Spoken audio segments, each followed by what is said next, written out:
Hey, this is Mike Addis. Thanks for joining us. It's always our pleasure to bring you these videos. Today we're going to talk about what you don't know about Warren Buffett. Now, in the early days, people do things that they don't normally do when they get older, and Warren Buffett is no exception to the rule. But here's a few things I wanted to dig into concerning Warren Buffett, like how did he start in the business?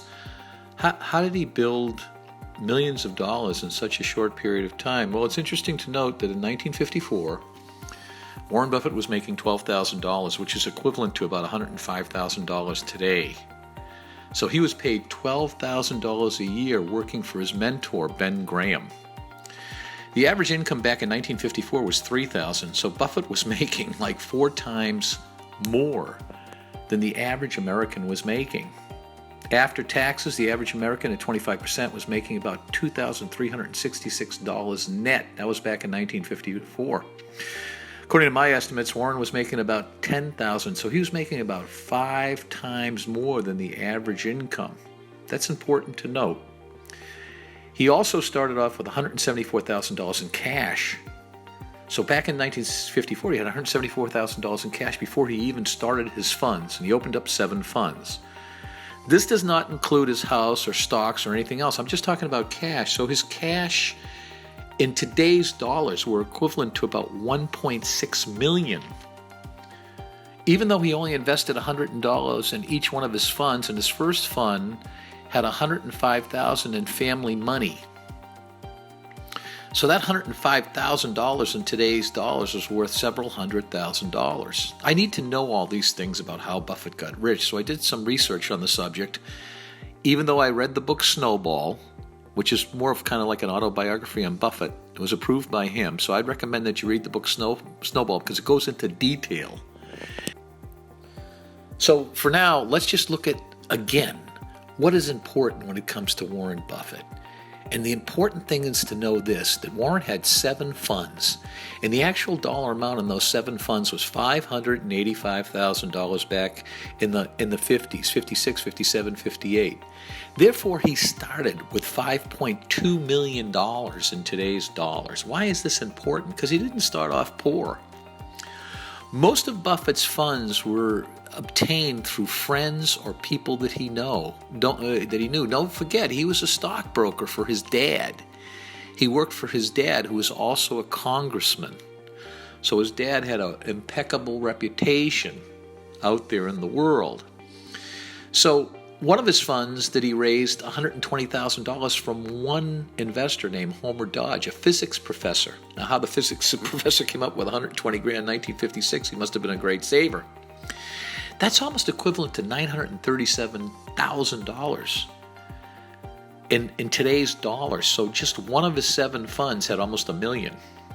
The BC partnership was created in 1956 with a guy named John Cleary, who was his father's secretary in Congress. And his father served, as I said, in the House of Representatives. He had $55,000 in capital, which is equivalent to about $429,000. That's another fund. The Underwood partnership is another fund. That's $85,000 that was put up, and that was by Elizabeth Peters. That's worth $640,000. The Dacey partnership was another one. He had many partnerships, and that was $100,000 for Dorothy Davis, Eddie and Dorothy Davis. And today's dollars, that's $750,000. The Mo Buff partnership, another $70,000. The Glenoff partnership was another one. So what's the point? The point is, there's a lot of stuff about Warren Buffett that we need to take a closer look at. Not we, but I do, because I wanted to find out exactly how the hell did he start off. Was he a penny stock investor? Yes, he was.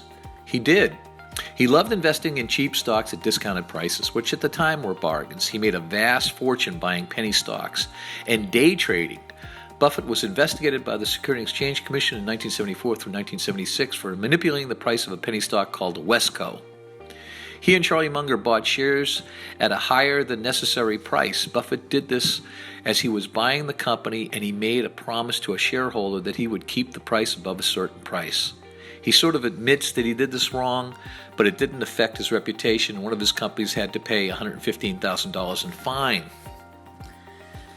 Now, he also was a corporate raider. What does that mean? In 1958, Buffett bought a major stake in Sanborn Map Company, a publisher of detailed maps of the United States cities and towns. I'm reading from text. Buffett noticed that the company had built a sizable investment portfolio, and he joined the shareholder board. The board had virtually no ownership of the stock, a telltale red flag for today's investors. So the people that were running this company, Sanborn Map, didn't even own it. And they protested about Buffett joining the board, but Buffett ultimately got what he wanted when Sanborn Map executives voted to exchange a portion of their investment portfolio for company shares, narrowly avoiding an ugly proxy fight. So in other words, Buffett was going to take it over. And Buffett actually did do corporate raiding by taking over a company called Dempster Mill. In 1961, he actually did a corporate raid and a corporate takeover. He tried to work things out with management, but if he couldn't work out with things with management, he just took the company over. Another one was his Berkshire Hathaway. Beginning in 1962, Buffett began buying up shares in textile manufacturer Berkshire Hathaway. In 1965, he had acquired majority control of the company. Buffett then met with management and offered to sell his shares back, so he was greenmailing. The definition of a greenmailer is somebody that buys into a company and then forces people to buy the shares back from them. But the company lowballed him. They wouldn't give him the price that he wanted, so Buffett was infuriated, forced out the management team, and installed Ken Chase as manager. Since then, the company stock has soared by about 500,000%, because we know that's the current Berkshire Hathaway. So, what's the moral of this story? The moral of the story is that when you start off being the investor that Warren Buffett is today, it's not the same as he was when he had a lot less money. So over the years, he changed his persona and reputation to be the man that he is today. Now, of course, no one's the same guy as they were when I'm not the same guy as I was 40, 50 years ago, and I would do things and shark my way up back in the old days as well. But it's important to understand the whole story and the facts. Let's look at Warren Buffett today as the great investor that he actually is, because he's accumulated a 20 to 25% return over the last 30, 40, 50 years, and no one's ever done that in history, I don't believe.